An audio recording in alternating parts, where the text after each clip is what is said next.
안녕하세요 여러분, 자시입니다. 요즘에 주식이나 코인에 투자들 많이 하시죠? 단타를 하시는 분들도 있고 중장기 투자를 하시는 분들도 계실 텐데요.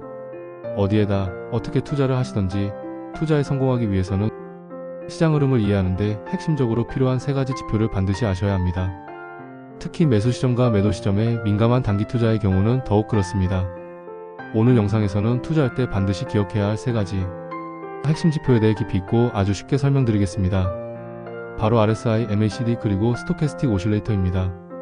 이 세 가지 지표는 많은 전문가들이 매수와 매도 타이밍을 잡는 데 사용하는 가장 기본이자 핵심적인 도구입니다. 초보자분들도 이 영상을 통해 충분히 이해하고 실제 투자에 활용할 수 있도록 하나하나 자세히 알려드릴게요. 우선 첫 번째로 RSI에 대해 알아보겠습니다. RSI는 렐러티브 스트렝크스 인덱스의 약자로 우리말로는 상대 강도 지수라고 합니다. 이름만 들으면 어렵게 느껴질 수 있는데 아주 간단하게 설명하면 최근 일정 기간 동안 주가가 얼마나 많이 올랐고 얼마나 많이 내렸는지를 비교해서 현재의 주가가 과열됐는지 아니면 과도하게 하락했는지를 숫자로 보여주는 지표예요. RSI는 0부터 100까지의 값으로 나타납니다. 이 숫자가 70을 넘으면 과매수, 즉 너무 많이 올랐다는 뜻이고요. 30밑으로 내려가면 과매도, 즉 너무 많이 떨어졌다는 뜻입니다. 많은 트레이더들이 이 70과 30을 기준으로 신호를 해석해요.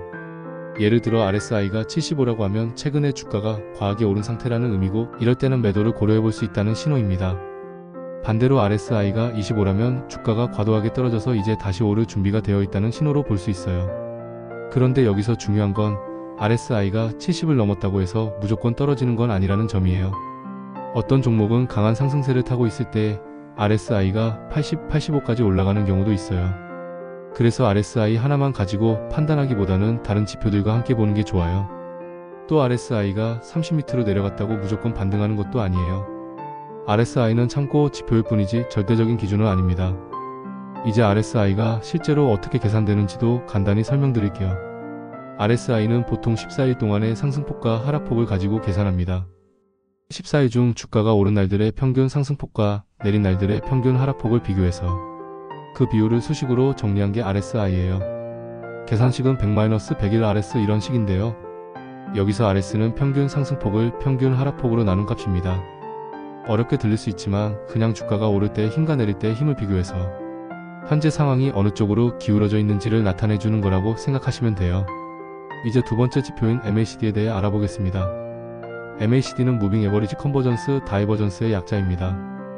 이름이 참 길죠? 하지만 뜻은 간단합니다. 이동평균선의 수렴과 확산을 나타낸다는 말이에요. 이 지표는 두 개의 이동평균선을 비교해서 현재 시장의 추세가 어떻게 흘러가고 있는지를 보여주는 지표예요. MACD는 세 가지 요소로 구성되어 있어요. 첫 번째는 MACD선, 두 번째는 시그널선, 세 번째는 히스토그램입니다. MACD선은 12일 지수 이동평균에서 26일 지수 이동평균을 뺀 값이에요. 시그널선은 MACD선의 9일 지수 이동평균이고요. 히스토그램은 MACD선과 시그널선의 차이를 막대 그래프로 나타낸 거예요. 이걸 어떻게 해석하느냐? 아주 쉽습니다. MACD선이 시그널선을 아래에서 위로 돌파하면 매수 신호입니다. 이걸 우리는 골든 크로스라고 불러요. 반대로 MACD선이 시그널선을 위에서 아래로 뚫고 내려가면 매도 신호입니다. 이건 데드 크로스라고 부르죠. 또 히스토그램이 커지면 추세가 강해지고 있다는 뜻이고 작아지면 추세가 약해지고 있다는 신호예요. MACD의 장점은 RSI보다 추세에 강하다는 점이에요. RSI는 단기적인 과열이나 과매도를 판단하는 데 유용하다면 MACD는 조금 더 중장기적인 흐름을 판단하는 데 좋습니다. 그래서 투자자들이 이 두 지표를 함께 쓰는 경우가 많아요. 예를 들어 RSI가 낮은 상태에서 MACD가 골든 크로스를 만들면 강한 매수 신호로 해석할 수 있는 거죠. 또 MACD는 다이버전스라는 개념도 있어요. 주가가 점점 오르는데 MACD는 점점 내려가고 있다면 이건 추세가 곧 꺾일 수 있다는 신호일 수 있어요. 반대로 주가가 점점 떨어지는데 MACD는 올라가고 있다면 반등의 가능성이 있다는 뜻이죠. 이런 걸 MACD 다이버전스라고 합니다. 자, 이제 세 번째 지표인 스토캐스틱 오실레이터에 대해 알아보겠습니다. 스토캐스틱은 현재 가격이 일정 기간 동안의 고점과 저점 사이에서 어느 위치에 있는지를 보여주는 지표입니다. 말 그대로 최근 일정 기간 동안 주가가 어디쯤 위치해 있는지를 숫자로 알려주는 거예요. 예를 들어 지난 14일 동안 주가가 100에서 150 사이를 왔다 갔다 했는데 오늘 주가가 140이라면 스토캐스틱 값은 거의 80에서 90 근처일 거예요. 반대로 오늘 주가가 110이라면 값이 20 근처일 수 있겠죠. 스토캐스틱은 두 개의 선으로 구성되어 있어요. 하나는 %K 선, 또 하나는 %D 선입니다. %K는 현재가가 최고가와 최저가 사이 어디쯤 있는지를 나타내는 선이고요. %D는 %K의 평균값이에요. 그래서 이 두 선이 교차하는 지점을 보고 매수나 매도 타이밍을 잡는 거예요. 해석법은 간단합니다. %K가 %D를 아래에서 위로 돌파하면 매수 신호입니다. 반대로 위에서 아래로 뚫고 내려가면 매도 신호죠. 그리고 스토캐스틱 값이 80 이상이면 과매수, 20 이하면 과매도로 해석해요. RSI와 비슷하지만 더 빠르게 반응하는 지표입니다. 스토캐스틱의 장점은 민감하게 반응한다는 점이에요. 그래서 단기 매매에 적합한 지표로 많이 쓰여요. 하지만 민감한 만큼 거짓 신호도 많습니다. 그래서 스토캐스틱 하나만 보고 매매하기보다는 다른 지표들과 함께 보면서 신호의 신뢰도를 높이는 게 중요해요. 여기서 아주 중요한 점을 강조드리고 싶습니다. 바로 이 세 가지 지표를 함께 활용하는 것이 훨씬 더 효과적이라는 점입니다. 각각의 지표는 특정 상황에서는 잘 작동하지만 오해를 부를 수 있는 경우도 있어요. 하지만 세 가지를 함께 보면 보다 신뢰도 높은 결정을 내릴 수 있습니다. 예를 들어 RSI가 25로 과매도 상태를 보여주고 있다고 해볼게요. 이 자체로는 매수 신호처럼 보이지만 MACD가 아직 데드 크로스 상태이고 스토캐스틱도 아직 20 이하에서 하락세라면 섣불리 매수에 들어가기는 위험합니다.